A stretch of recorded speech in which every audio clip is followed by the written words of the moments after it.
تو یہ ضعیف ہے، لیکن روایت کیا ہے وہ روایت آئی ہے، اور اس کے برعکس صحیح روایت ہے کیا وہ بھی رکھوں گا۔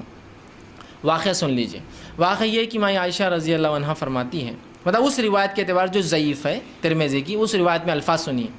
وہ کہتی ہے کہ ایک رات میں سوئی ہوئی تھی اور رسول اکرم صلی اللہ علیہ وسلم اٹھ کر بستر سے چلے گئے، میں خاموشی سے اٹھی اور پیچھے پیچھے آپ صلی اللہ علیہ وسلم کی چلی، اور آپ صلی اللہ علیہ وسلم چلتے ہوئے بقیع میں پہنچ گئے۔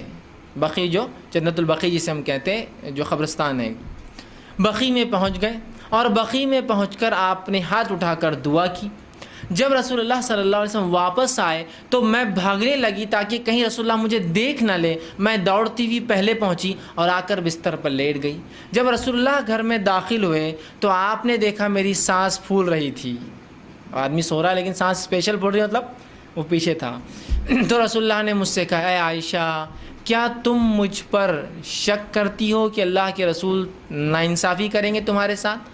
تو ماں عائشہ نے کہا کہ اللہ کے رسول مجھے شک ہوا تھا کہیں آپ مجھے چھوڑ کر، چونکہ باری تو میری تھی، کہیں آپ مجھے چھوڑ کر جا کر جو ہے دوسری بیوی کے پاس تو نہیں چلے گئے، مجھے شک ہوا اس چیز کا، کہیں آپ دوسری اہلیہ دوسری بیوی کے پاس تو نہیں چلے گئے آپ۔ ٹھیک ہے، اب آئیے، یہ روایت ضعیف تھی، یاد رکھیے حدیث ضعیف تھی۔ اس حدیث میں جو باتیں پتہ چلتی ہیں وہ یہ ہیں، سب سے پہلے کہ رسول اکرم صلی اللہ علیہ وسلم خاموشی سے بقیع گئے تھے، آپ نے اپنے اہلیہ کو جو اپنے بازو سو رہی تھی اس کو اٹھانا بھی پسند نہیں کیا۔ مائی عائشہ پیچھے دھیرے دھیرے جا کر اس مسئلے کو دیکھتی ہے کیا ہو رہا ہے، واپس آ کر لیٹ جاتی ہے۔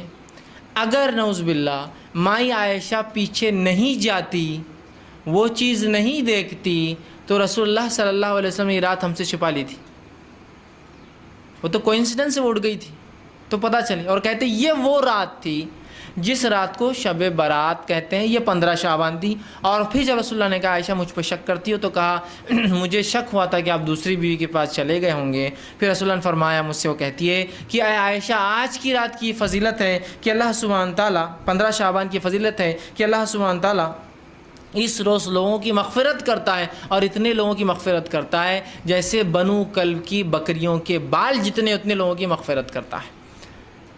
تو یہاں مائی عائشہ کا اپنے شوہر پر، رسول اللہ پر شک کرنا، اگر وہ نہ جاتی تو اس رات کا ہم سے چھپ جانا، کیا آپ امید کرتے ایک رسول سے کہ وہ اتنی افضل رات کو خاموشی سے منائیں؟ جبکہ رسول اللہ صلی اللہ علیہ وسلم رمضانوں میں 10 راتوں تک، روایت میں آتا عائشہ فرماتی ہے، ہمارے دروازوں پر، اپنی ازواج کے دروازوں پر دستک دیتے اور اٹھا کر کہتے جاگو عبادت کرو۔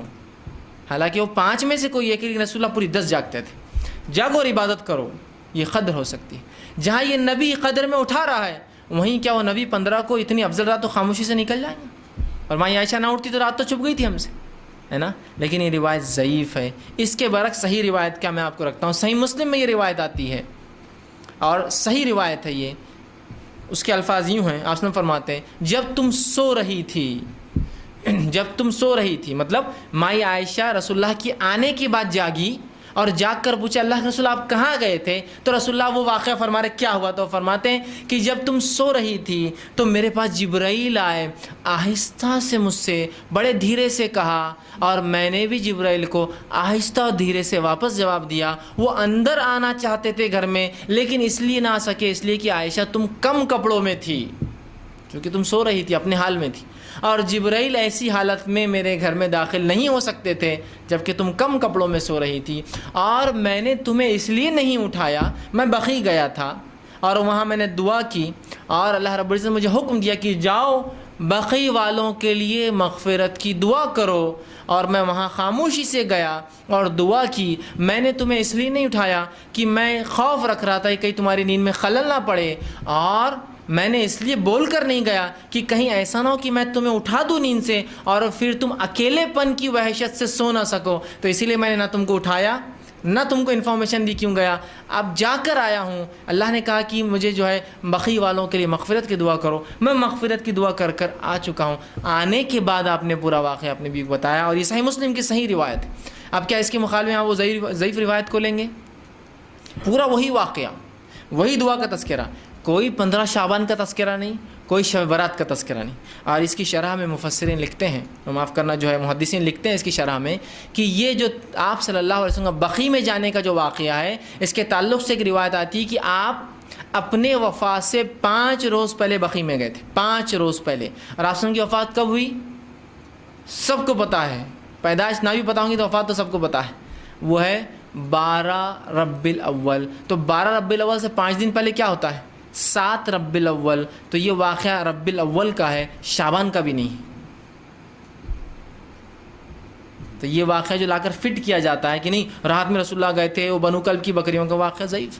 اور جو صحیح روایت مسلم کی ہے اس میں کوئی تذکرہ نہیں 15 کا، کوئی تذکرہ نہیں شعبان کا، کوئی تذکرہ نہیں کسی مہینے کا۔ لیکن اس کی شرح میں جو ہے جو محدثین لکھتے ہیں کہ یہ تب ہوا تھا، اگر اس کو نہ بھی مانے شرح کو چھوڑ دیں تو اس واقعے میں کوئی سے، اور اوپر والی روایت ضعیف تھی یاد رکھیں۔ اب تو آپ ضعیف کو مانیں گے اور پورے زندگی کے اعمال اس پہ انحصار کریں گے، ایک صحیح روایت جو آ چکی ہے اس پہ عمل کریں گے۔ تو صحیح روایت یہ ہے تو میرے بھائی، کہیں بھی قرآن سے اور احادیث سے نہ اس رات کا نام ثابت ہے، نہ اس رات کا کوئی واقعہ ثابت ہے، اور جو ایک حدیث ہے جس سے اس کی فضیلت ثابت ہے وہ صرف فضائل بیان کرتی ہے، اس کو منانا ثابت نہیں کرتی ہے، صرف فضائل۔ یہ ہو سکتا ہے کہ 15 شعبان کو اللہ مغفرت کرتا ہوں گا، لیکن ایسی ہی فضیلت کی روایتیں صحیح بخاری صحیح مسلم ہر رات کی بھی آتی ہیں۔ ہر رات کو آپ منائیے نا، پھر ہر رات مومن کے لیے جو منانے کی، پھر کوئی ایک رات مخصوص نہیں ہے، ٹھیک۔ اب جب رات ہی ثابت